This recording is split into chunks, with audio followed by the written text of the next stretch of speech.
क्या तमिलनाडु भारतीय जनता पार्टी के अध्यक्ष के अन्नामलाई की अब पारी समाप्त हो रही है? क्या उन्हें प्रदेश अध्यक्ष पद से हटाया जाएगा या सेंटर उनके साथ खड़ा रहेगा?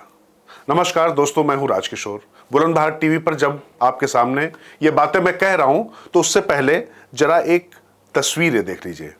ये मंच पर अमित शाह हैं और अमित शाह के साथ में तेलंगाना की पूर्व राज्यपाल तमिलिसाई सौंदरराजन, जो पुदुचेरी की भी लेफ्टिनेंट गवर्नर रही हैं। उनको दक्षिण चेन्नई सीट से लड़ने के लिए भारतीय जनता पार्टी ने भेजा था और अन्नामलाई और सौंदरराजन के बीच में लगातार झगड़े की बात आ रही थी और ये जो सोशल मीडिया है भारतीय जनता पार्टी का, उस पर भी बार बार दिखाई पड़ रहा था। तो पहले जरा ये तस्वीरें देख लीजिए। సమయ పాలన తెలిసినటువంటి పెద్దలు కాబట్టి మరొక మాట గుర్తు చేసుకుంటే మన ప్రధాని ఇచ్చినటువంటి పిలుపులు మీకు తెలుసు కదా।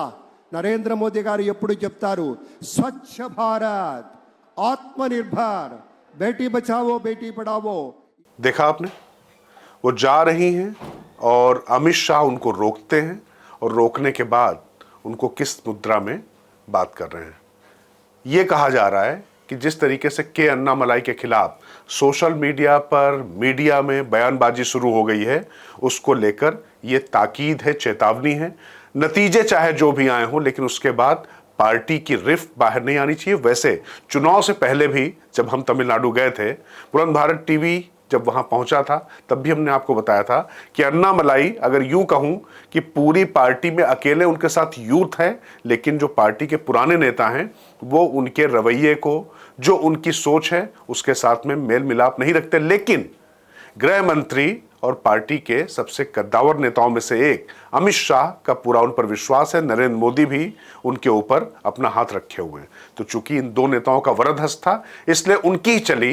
और दरअसल के अन्नामलाई निशाने पर इसलिए हैं क्योंकि वो अपनी कोयम्बटूर सीट भी नहीं जीत पाए।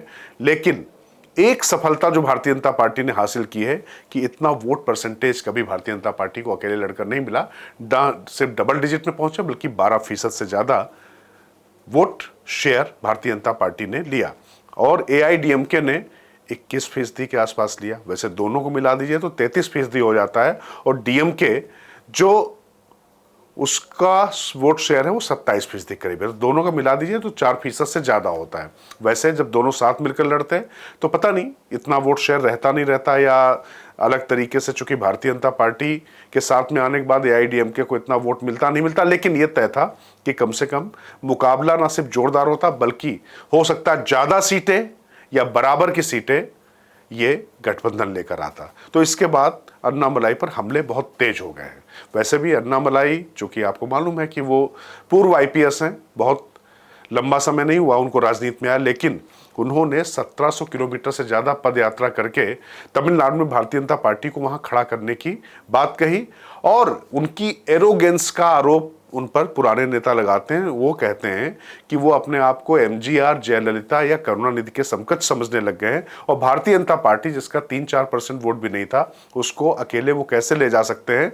क्योंकि कोयम्बटूर से भी जब वो हारे तो अगर एआईडीएमके का वोट मिलाते तो वो आराम से 2 लाख से ज़्यादा वोटों से वो जीत रहे थे। लेकिन अब सवाल यह है कि अन्नामलाई के ऊपर अब किस तरीके की गाज गिरेगी, या अन्नामलाई की जो सोच थी एकला चलो वाली, उस पर भारतीय जनता पार्टी आगे बढ़ेगी या फिर से एआईडीएमके के साथ में जाएगी। क्योंकि एआईडीएमके भी भारतीय जनता पार्टी के साथ में चाहती थी कि उसका गठबंधन हो, लेकिन वो अन्नामलाई ने नहीं होने दिया।